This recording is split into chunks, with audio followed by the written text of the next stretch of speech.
Sebastian Glaser, DGIC, a part of AHK Lagos.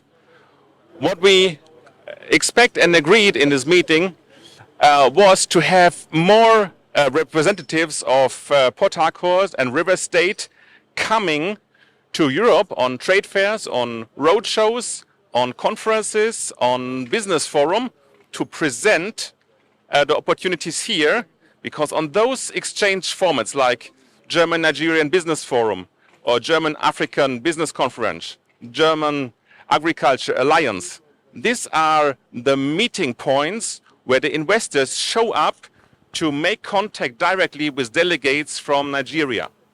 And we feel very honored that Port Harcourt Chamber and also the German Chamber have been tasked to facilitate those visits, also to organize visits to industry leaders for seeing, okay, what is there, and then to figure out how can we match those with the richness of River State.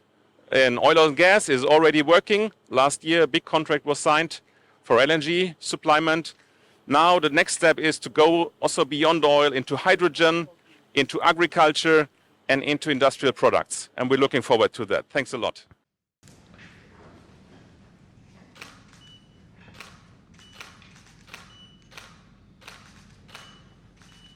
Please be sure to subscribe and like our videos for updates.